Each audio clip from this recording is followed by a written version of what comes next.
Hello again, and welcome to another exciting episode of Social Studies. I was really hoping to get this one done a little bit earlier than I am, but I ran into some interference.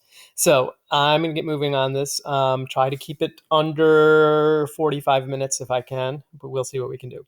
All right, first of all, this is the sheet we're looking at, reform movements of the 1800s. And we either have or will talk about the reform movements in general a little bit in class.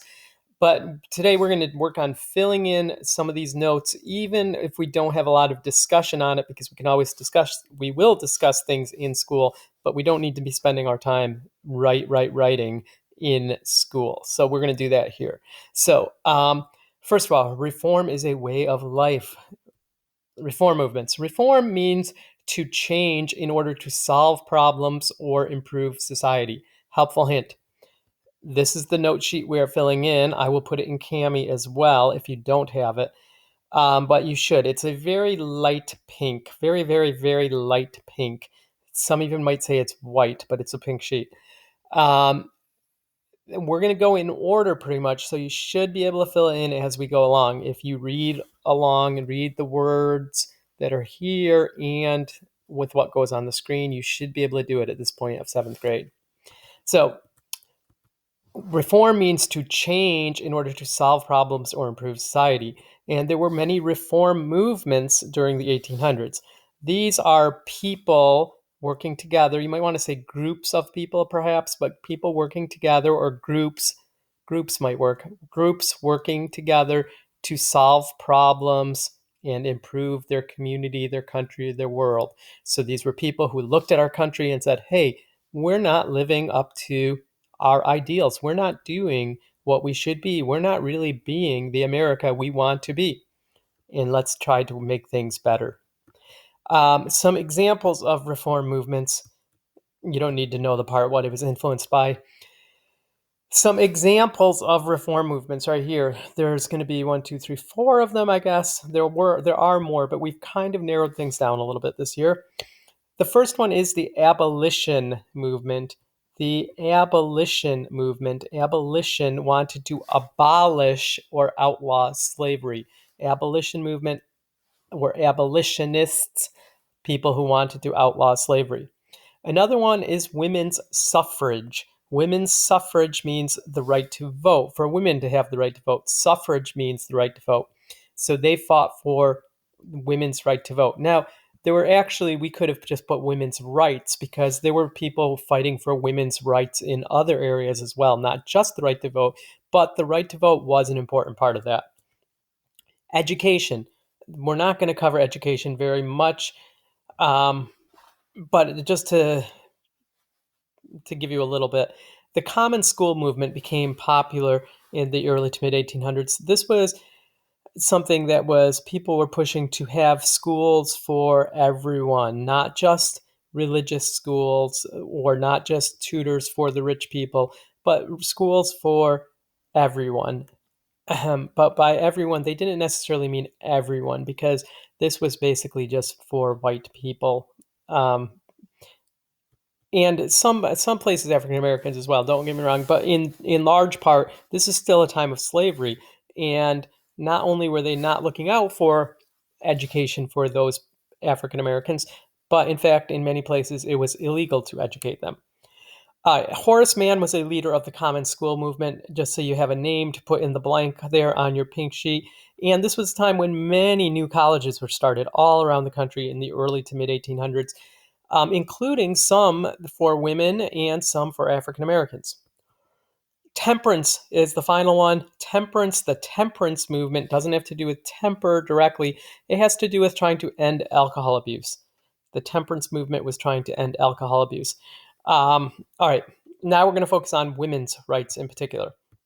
Now, women fought for property rights, because in many places, once you got married, if you're a woman, you lost all your property to your husband. Fair wages, equal pay for equal work. That was definitely not the case in the early to mid 1800s. Educational opportunity at the beginning of this time, most women, if they went to school, it was usually only till 8th grade. Very few went on to high school, or even fewer to college. And that started to change during this time period because of a lot of people voting or pushing for reforms. And finally, political rights, specifically suffrage, the right to vote. So somewhere on that, you might want to make a note that suffrage means the right to vote. All right. The big event is going to be the Seneca Falls Convention. The Seneca Falls Convention was a big meeting held for women, by women, including some men as well, but held in Seneca Falls, New York. Now, Seneca Falls, New York, to give you an idea, here is Canandaigua. If you drive 5 and 20 down past Wegmans and Walmart and you keep going past Geneva, Geneva is about 15 miles. This is about 25, 30 miles. So about a half hour from here is Seneca Falls. This is kind of the birthplace of women's rights because this is where the Seneca Falls Convention was held in 1848. Now, there is a museum there, the National Women's Rights Museum, National Park, and this is the actual building, the chapel where they held the convention. Here you can see some newspaper articles that mentioned it. Women's Rights Convention, a convention to discuss the social, civil, and religious conditions and rights of women, will be held at the Wesleyan Chapel in Seneca Falls, New York, on Wednesday, Thursday, etc., etc. Here's another one that was written up after the fact in the North Star, which we'll talk about later, talking about the Seneca Falls Convention. Okay, at this convention, they wrote a document called the Declaration of Sentiments. Sentiments means like feelings, basically. The Declaration of Sentiments based directly on the Declaration of Independence. So they're very similar. This was intentional. So for filling in these notes, the important event, hopefully you know what event we're talking about that was held in 1848 in Seneca Falls. It was the Seneca Falls Convention. Seneca Falls Convention. The important document I just mentioned a couple of times, the Declaration of Sentiments, written at the Seneca Falls Convention based on language from the Declaration of Independence, signed by 100 people, underlined, demanded that women be given their full rights as U.S. citizens. Demanded that women be given their full rights as U.S. citizens. Important leaders are going to be Elizabeth Cady Stanton and Lucretia Mott. We'll come back to that in a minute. Don't worry about getting that. So you filled in this part. We're going to leave this part for now. We're going to move on and talk a little bit about this Declaration of Independence. You can pause it. If you don't have it memorized, you can read it. But I'll read a little bit of it, I guess. This is how the Declaration of Independence begins. When, in the course of human events, it becomes necessary for one people to dissolve the political bands which have connected them with another, and to assume among the powers of the earth their separate and equal station, etc., etc. Let's continue for a second. This is the Declaration of Sentiments.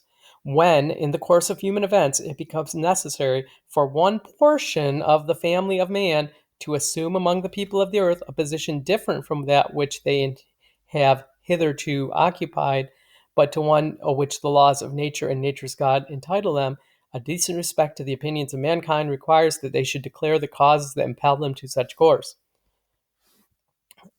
If you read this, it is this pretty much the same language. Was this plagiarism? Was this an accident? No, this was intentional because, again, pointing to our founding document, the Declaration of Independence, and trying to show like this is not un-American. This is actually American. This is making us more American by expanding our rights to include women as well as men. Okay, then you can pause this and read through all of the Declaration of Sentiments. It is similar to the Declaration of Independence, but talking about the women's and how women have complaints about how they have been treated over the history of the course of abuses from at the hands of mankind, etc. All right, important leaders for your notes: Elizabeth Cady Stanton and Lucretia Mott. These were the two who organized the convention. Another one is Sojourner Truth. Frederick Douglass is important. We'll talk about him. He is a man. He is an abolitionist as well, but was also at the Seneca Falls Convention and played an important part. And then Susan B. Anthony, we have special place for Susan B. Anthony because Susan B. Anthony was a woman who fought for women's rights throughout her life, And in 1872, I believe, she voted in the presidential election. So she was arrested. And when she was arrested, this was in Rochester, she was put on trial down at the courthouse on Main Street, the Ontario County Courthouse, where she was found guilty. And I think I have that in there. Nope. She was found guilty. She refused to pay her fine because she hoped to appeal it to the Supreme Court. But the judge refused to sentence her to jail. So it kind of dropped. All right. 1869, they will finally have some success. Wyoming grants women the right to vote. However, it will be a long time before New York State gets around to doing it in 1917. And then finally in 1920, the U.S. Constitution is amended, the 19th Amendment, which gives women everywhere in the country the right to vote. And that is, let me just back up for 1 second. Only down here, only one convention attendee, one person at that Seneca Falls convention who was 19 at the time, lived to see women win the right to vote in 1920. So this was a long struggle. It wasn't like a day or two of protest and then get what you want. This was years and years and years of struggle. All right. Let me just check my time. I'm afraid that's all the time we're going to have. So I was going to go into this part as well on the back. I don't think I'm going to have time to do that today. Although if you wanted to get ahead by filling in the notes, I guess you could do that. But we're not going to, we'll talk about that another time. All right, so that is all I have. I did want to give a special shout out to some of the track/soccer stars out there who are eagerly awaiting this video and wanting to get right on their work, and we're hoping that this would be a long one. I apologize for not making it longer. I will try harder next time. That is all I have for the time being. Have a pleasant day.